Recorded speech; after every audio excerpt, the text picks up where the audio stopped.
Drop them in the chat. I'm struggle screaming. You see it. Uh, Once again, we're gonna do a quick NIST 800 working session.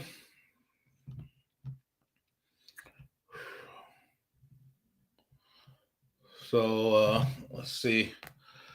Once again, if you got anything on IT or cybersecurity, just drop them in the chat. I'm just peeking at my phone to make sure I'm going live. Give me one in the chat if you can hear me. Like I said, we're about to get us at Wayne in the house. Wayne Wallace. Can you hear me, Wayne? Give me one in the chat. I'm sure you can hear me. Let me see. Let's go and get started. Whew, man. I am tired. Appreciate it, Lee Mitchell. Once again, we're going to do a working session. NIST 800-53, revision 5. We're going to talk a little bit about procedures, which is pretty standard. Once again, GRC in it. We're going to do a little technical at the end to kind of put a bow on it. So, once again, I'll put the links to these documents in the description.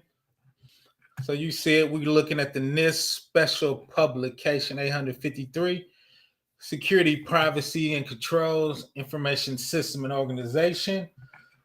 Real quick, what is NIST 853? It's a catalog of security and privacy controls for all United States federal information systems, except those related to national security.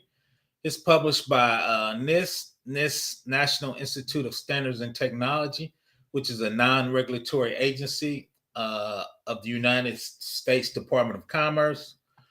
NIST develops and issues standards, guidelines, and other publication. It's for FISMA, which is Federal Information Security Modernization Act. It helps with managing cost-effective programs to protect their information and information systems. So long story short, these are the requirements you use when you're doing federal systems for security. A lot of people ask me, was like, well, what are the requirements for security? Right? You can talk about zero trust, MFA, 2FA, encryption at the database, but where do you get those requirements? One place, if you're doing federal systems. Most people know I do a lot of federal work. I do a lot of work with the IRS. I used to work for DOD.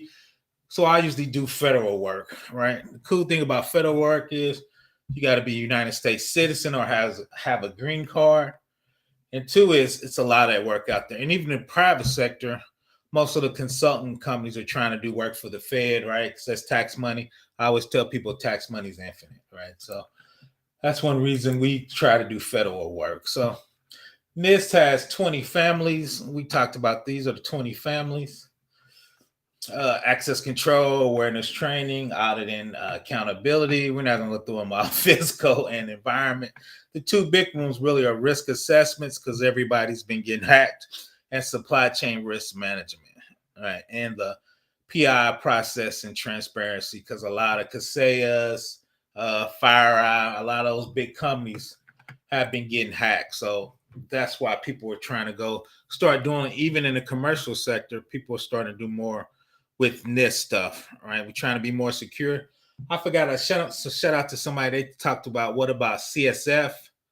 It's actually a stripped down version of NIST for smaller companies. But I tell people, you can't do the full NIST. If you do the stripped down version, well, you're gonna get yourself hacked, right? So I say, let's put our big boy pants on and do the full NIST 800-53R5, right? So let's do the full security controls, make sure we lock down. So today we're just going to do, once again, a working session on procedures. What are procedures? Everybody know what they are, but what's procedures? And from a security perspective, an assessment perspective, what are you looking for when you look at what's up, She? What's up, She? What's up, Wayne Wallace? So from a procedure standpoint with cybersecurity, what does that look like? So that's what we're going to talk about today in our working session. A lot of people like GRC, trying to get into the game, trying to understand what that means. We did policies And right after times when you check for policies, the next thing you're going to look at procedures. So each one of those 20 families has technical procedures. Then we're going to talk about business procedures that reference each one of those technical procedures. And the one we're going to hit on is what everybody knows. It's when you onboarding and offboarding, right? What does those procedures look like? And what are we looking for in an onboarding procedure? Which is something super common. So if you got a new job, right, you always onboard and do all that paperwork. So once again, you see it, policy and procedures. That's usually the first things in each one of those families. So it'll be AC1, SC1, audit one, right? So you're going to need to do a procedure for each one of those security families. Last week, we talked about low, moderate, and high. We're going to dig into the privacy baseline probably next week. Right? Privacy is definitely part of cybersecurity. But let's once again dig into procedure. Then, once again, when you dig into the procedure, development, document, and disseminate an organizationally defined personnel or role. Role really is just a job function. So if you're working for accounts payable or you are a DBA or system admin, what are the procedures to get you access to what you need to do your job? Right. So that's really what it's saying. Right. Address the purpose, the scope, roles, and responsibility, management, equipment, and coordination. It's consistent with all laws, executive orders, directives, regulations, policies, standards, and guidelines. Right. Procedures to facilitate and implement of the access control policy and associated access controls. Right. So what procedures are you going to use for access control? And part of that we're going to talk about is onboarding. Right. So when you onboard, what access do you get to their network? What access do you get to VPN? What file and folders in Active Directory do you get used to? Most people running Office 365. What teams and folders and teams do you have access, right? All those should be your procedures of onboarding when somebody comes on, right? So you see it right there in the discussion. Access control and policy addresses the controls in the AC families that are implemented within systems and organizations, right? Policies and procedures contribute to the security and privacy assurance. Therefore, it's important that the security and privacy programs collaborate on the development of access control policies and procedures, right? So those procedures, of course, is going to have security involved, right? We know this is a security channel, but the procedures tell you what access you get. Should they have MFA? Should they do VPN? So the procedures give you step by step of what should happen. Once again, we're going to dig into onboarding of what people happen in onboarding. See, shout out to Sheed is in the house. Salute to Game Over. Hello, Florence Taylor. Oh, NC Worker, one of the day one. Shout out to him. Good afternoon, everyone. So we're going to once again talk about NIST 800-53R5. We're going to talk about procedures and what does that mean from a GRC and a cybersecurity perspective.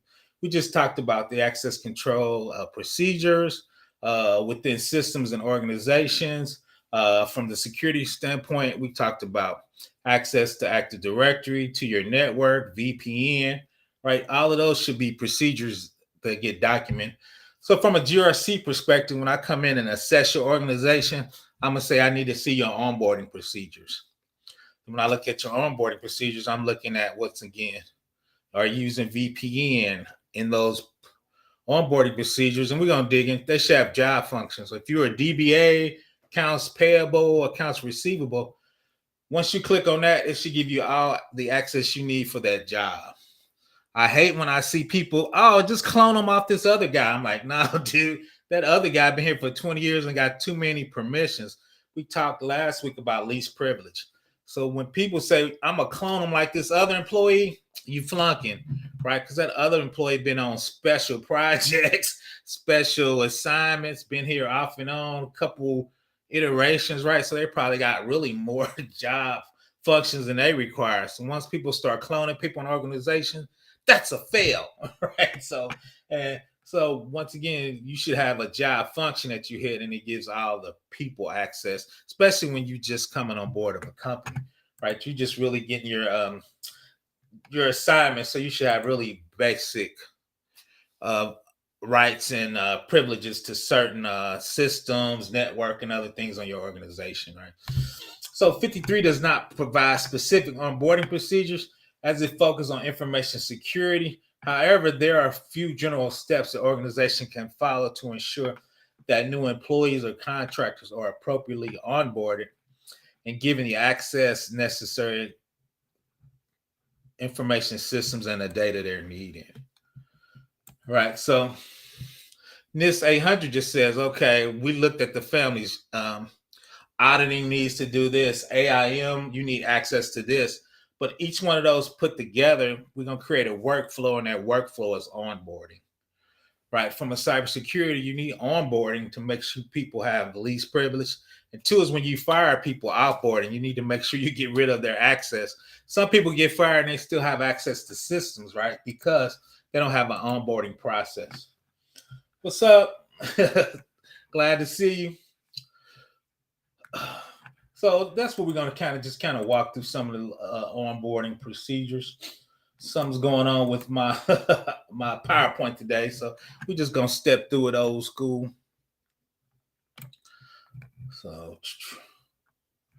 So what is a technical procedure, right? So once again, GRC, we're talking about, I call this the management part of that, which are policies and procedures. So from a management perspective, what is a technical procedure? It refers to a document set of instructions that outline specific steps needed to implement a particular security control or safeguard on an organizational information system. The technical procedure provides detailed guidance on how to configure, operate, and maintain test security controls to ensure that they function as intended, meet security requirements that are typically developed as part of an organizational security plan, and are used by system administrators and security personnel to implement security controls and manage risk effectively. Right. So the big thing we all know is coming is what? Automation. Right. So really, when you do your technical procedures, in the end, you're really going to automate it. But a lot of times that's the requirements of what you need to put in automation to make sure you're doing it correctly. Right? When you say automate security, what does that mean at a high level? That means we took some technical procedures. Everybody know I'm an AWS fan. We put them in System Manager. We put them in some pre-built YAML files, and we built the procedures automatically, right? So when you go on board, they say this is your company ID. You hit a button, it's gonna generate everything you need, give you a password, make sure that password expired, give you access to everything you need. But you need these procedures because that's gonna tell you what you need to automate and how you need to automate it, right?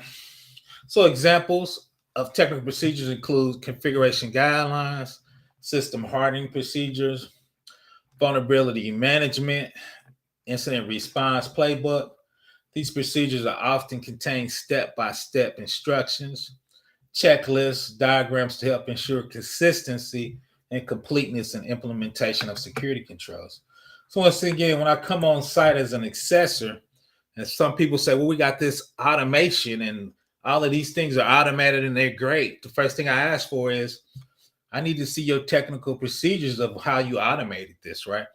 Because that's the requirements. Half the time, they can't show you the technical procedures is because people built this out of their mind. They just start making stuff up and start saying, oh, this is what I used to do at my last job, or this is what I read, right? But once again, you need requirements. The requirements for your automation are your technical procedures, right? So from a GRC perspective, you got to once again have those technical procedures. So when an assessor or auditor comes in, I'm gonna take that procedure, check the box off everything. Then I'm gonna check your automation and make sure your automation is going by the requirements of those procedures, right? And a lot of people don't talk about that because once again, that stuff is in the background and it's kind of, let's be realistic, it's kind of boring, right? But once again, when you talk about requirements, the requirements come from procedures that come from those security families we just looked at from this 800-53, right? So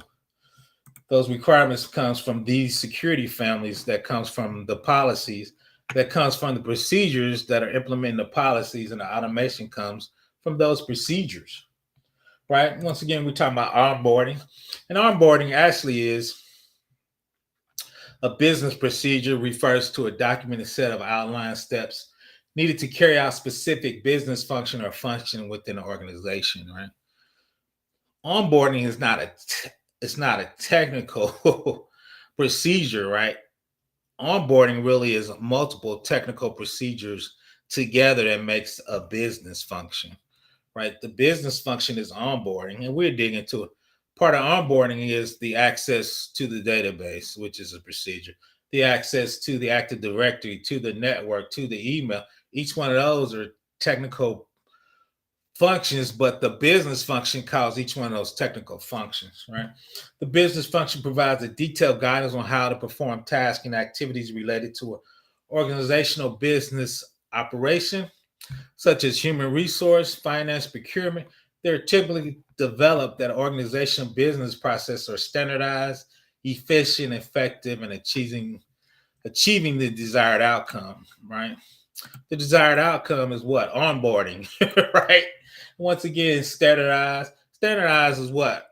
We have a repeatable process, right? A lot of times you see people doing stuff manually, especially at smaller companies.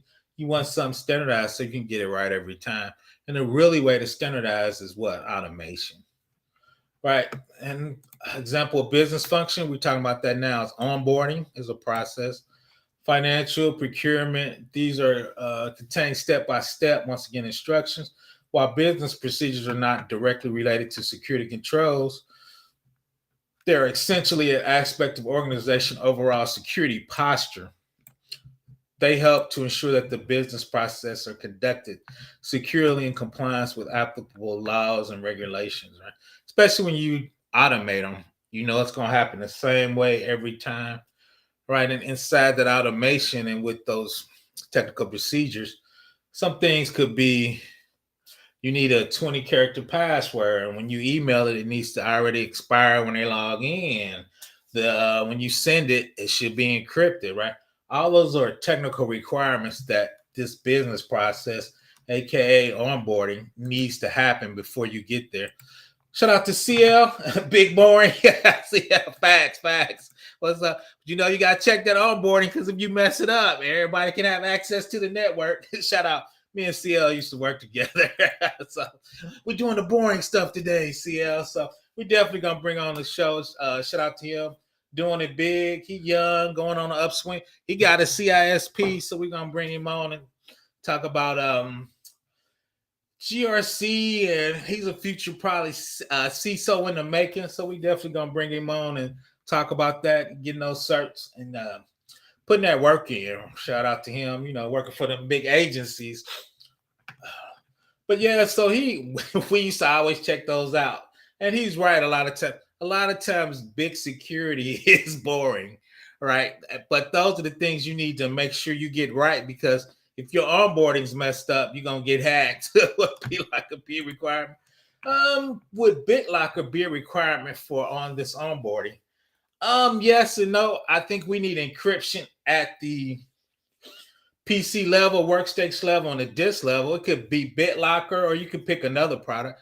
I think BitLocker definitely is the most easily. But yeah, as part of that requirement we talked about earlier, you have technical requirements. One of your technical requirements is your PC has to be set up in a certain way. You got to have encryption, VPN, certain products on there, right? And I think BitLocker or some kind of FIPS 140-2 encryption disk would definitely be in play.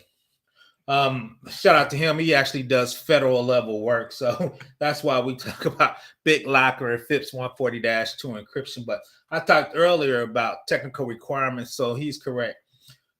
Those technical requirements would be, what do you need on a PC for your level of classification for your business, right? Would that be FISMA, FERPA for education, HIPAA, high trust for hospitals, IRS Pub 1075 for for IRS, CJIS if you send in FBI and state police work. So there's a lot of compliance checks where BitLocker on a PC would be a requirement, or some level of encryption would be needed on your PC, right, for that. So that, once again, shout out to CL. Good question. So once again, your business functions and your business procedures are going to call your technical procedure. So like we just said, onboarding, we'll call it technical procedures of how your laptop or workstation is set up, what encryption you needed, what email, what VPN, right? Are you in a private or public subnet to where your PC is at, right? So all of that's part of onboarding. But most of that, like he said, is your security organization is going to set that up for you. You as an employee probably wouldn't know if you're in a public or private subnet what type of encryption you're using. Are you on a Cisco? Are you using Cisco? Are you on a software-defined network? Right. So there's a lot of stuff behind the scenes that your security architect has to set up before you start onboarding employees. Right. So we're on the GRC boring part of onboarding. But once again, from a assurance and auditing standpoint, those are the things you need to check off, because when an auditor comes in from a procedure standpoint, they're going to check those off. Right. So the other boring part is pre-screening. Before individuals hired or contracted, organizations should conduct a pre-screening process, including background checks, references, and other screening verification. Right. Security works with HR to make sure that happens. A lot of times, depending once again on your certain compliance, HIPAA, CJIS is FBI security, IRS. They tell you got to have an FBI background with a fingerprint. Or if you're at DOD, you might have a top secret security clearance with a polygraph. A good friend of mine, shout out to CL, he know who he is. Bond with the polygraph top secret. So I'm interviewing him. A lot of people, you got to take a top secret with a polygraph test, all right, to make sure you're not lying like 007. So there's different levels of screening for the process. I'm actually dog sitting for my attorney, so a dog just walked into my office. But let's see what JM has. Shout out to JM. Would BitLocker be a requirement for this onboarding? Oh, I thought that was CL said that. That was JM. Yeah, I do federal compliance, so definitely BitLocker would be a requirement for me, JM. I'm sorry, I'm messing you up with CL. I need glasses. My fault, JM. Yeah, because since I do federal level, BitLocker actually is FIPS 140-2, which is government encryption that has to be improved by the government. Give me 10 seconds. I got to close my door. Dog walked in my office. Give me 1 second.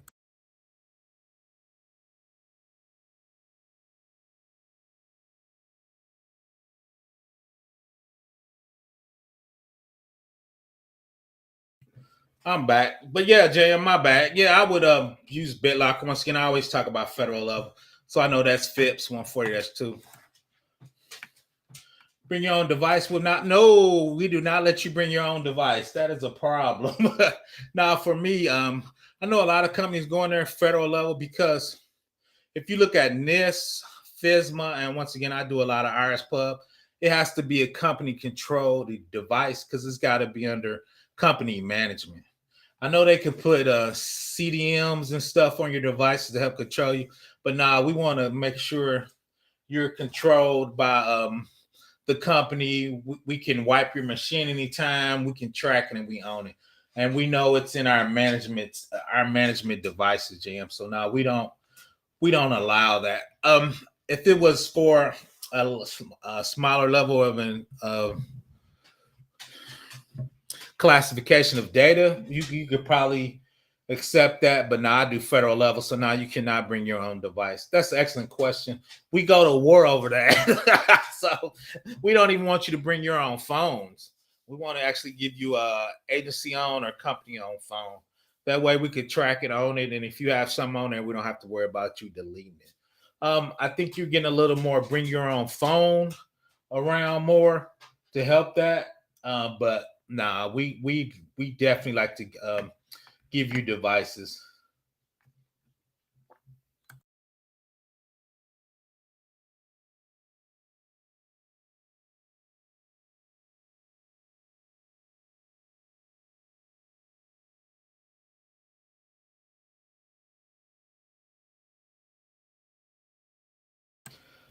My bad, I'm back. But no, good device. Now we're gonna give you a device. Let's see. Let's keep rolling. Identity access needed once the individual has been hired or contracted. Organization should identify the access needs for the individual based on their job responsibilities and duties. This includes identifying information systems, data the individual will need to access in order to perform their duty. Right, so we like to do that once again by job functions. When we give you a job function, we talked about that earlier. If you're a DBA or even if you're in security, whatever that job function is, you get access to servers, databases, networks, compliance software, payroll if you're HR, right? So that job function should tell you what rights you should have to perform your job, right? And hopefully you hitting a script and all that stuff is pre-built and is automated.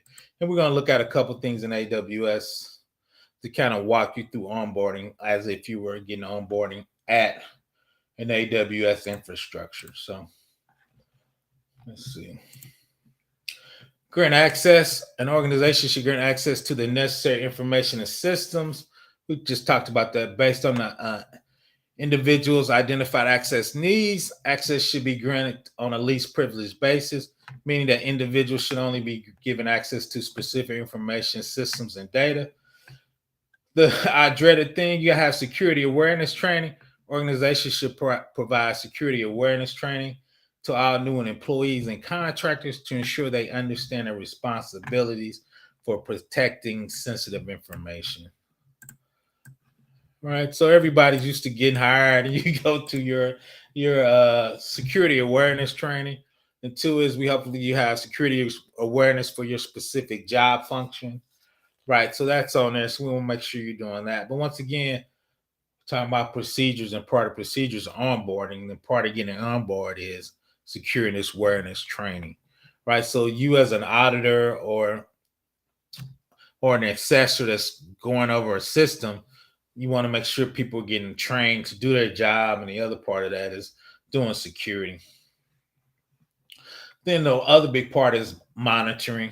Ongoing, an organization should monitor employees and contractors' access to information, systems, and data on an ongoing basis to ensure they're only accessing the necessary information and there are no unauthorized access attempts, right? So we can talk about SIMs, logging and auditing, and what does that mean, right? You're talking about auditing on a database, network, SIM, Splunk, Azure's got theirs, AWS has their SIMs, but you need to be able to, from an ongoing basis, track that to figure out to make sure these employees only access and what they should access and not other things. Can employee have their Security Plus cert be a replacement for security training? Nope. No, JM. The reason why is Security Plus. It's two things. When employees getting trained, we tell them on how the data we're using, the data is specific to our organization, right? How we do business, how we want to do security. Security Plus is something that if you were doing a security job, that could be a requirement for. But now you would definitely still take security training from an employee standpoint, because each organization is going to tell you how you're going to use email, how you're going to use Teams, how do you create teams, what accessor and what teams. It could be, we would so detail how do you want your name when you sign it on email? What do you need to show up from a legal perspective, right? So that goes in security. So now JM, the Security Plus would not replace security training for an employee, because Security Plus is general. Hopefully your security training, some of it's going to be general, but you hope 30, 40% would be specific to the company you're going to work for. What's up, Ty? Glad you can join me. Let's see. Let's go over and look at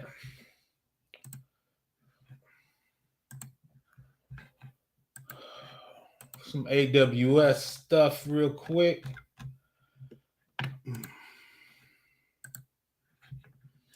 Make that a little bigger. So you see onboarding right there from an AWS perspective. What does that look like? Make it a little bigger for the old people like me in the back. So onboarding, welcome to AWS. The purpose is provide assistance of AMS onboarding process, detailing setting up new accounts, networking and access, validating your onboarding setup. So we're just gonna just look at some of the keywords over here. So key terms, and there now we're talking about the technical part of onboarding, right? Customer request configuration and management of service accounts. Customer grants access to AWS accounts and AWS managed services. The managed services are built to the account. AWS at least 30 days notice through a service request. So these are some of the things. Provisioning, which is just creating an account in AWS. We're just going to look at some of the high bullet points. Incident management terms. If something happens while you're onboarding, right, or you get hacked, or somebody steals your password as you're onboarding, right? What are the incident management terms? Infrastructure terms. Are you doing EC2? Are you doing containers? Are you doing a 3-tier network? All of that gets built as you onboard people, or you get assigned a certain subnets. That happens when you onboard, right? So those are some of the things from a security perspective that happens. People onboard, you're like, oh, I'm logging onto the corporate network, right? But you getting put in the subnet, you getting access to VPN. You certain VPNs give you access to certain backend processes, right? But once again, that's part of the onboarding that people don't. Patching. When does your system get patching? When you get onboarded, if your system is not patched, should it get patched?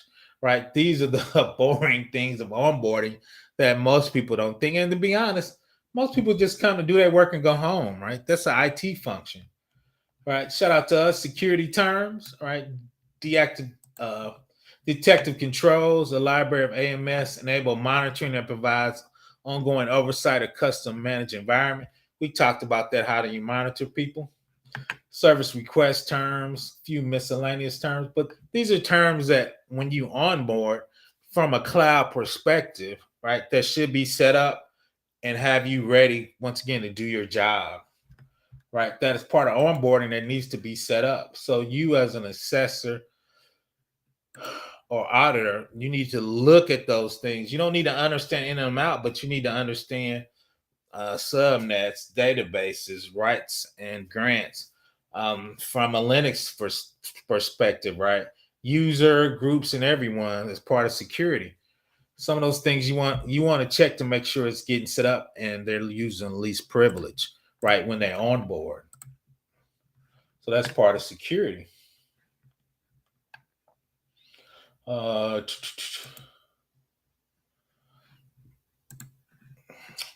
This is for the network guys. Once again, when you log in, you get put on a network, right? So what is your CIDR? What is the AMS private and customer application subnet? We talked about that. Of that, most people don't care. Are you using a transit gateway? Are you using HTTP, HTTPS? Right? Are you using TCP? You know, what version of you using it? Right? In the network, you as an auditor and understanding this, you need to understand basic networking because you're going to have to review that even when they're on board. And two, we talked about this. A job responsibility in AWS is a user role. So you have a user role, customers, accounts payable, accounts receivable, accounting. There should be one for GRC and security, right? Because me as a security, I can look at a database, but I shouldn't be able to change anything, right? But if I'm a DBA, right, I need to be able to change things, drop things, and work. Me as security, I just need a read-only role to be able to view it. So you as GRC needs to understand from a security standpoint, what are those different job functions are, and from a job responsibility standpoint, once again, what's least privilege for that? Then from the onboarding, once again, AWS, you got service management, you got account governance, customer relationships, plan event, service hours. Some networks only let you work company hours 8 to 5, 9 to 6, right? For the majority of your people, only a few people should be working at night. So after certain hours, are you just gonna disable people account? Most people don't do that, to be honest. But from a security standpoint, that's really where you need to be. That's really part of just in time. It's called just in time work. So if a hacker gets their account at midnight and they try to use it, you know a hacker got it right, and you should block it. 9 times out of 10, unless a person's got a special project or something. Change management. This is huge. Once again, part of onboarding. Change management is basically give this person an account, change this person account. What can a person do? Really, what you want to get to is self-service provisioning. A lot of times you can use a couple passwords and reset your passwords and stuff. So that cuts down on your help desk tickets, right? So this is advanced stuff. We're just going to talk about a multi-account landing zone. In AWS, you should have multiple accounts for your distribution, right? Active Directory, Federation, AWS, and SAM rules. So just touching on a few things, onboarding, right? So let me jump back to the slides. And so the thing we were focusing on today was really procedures and onboarding. I should have got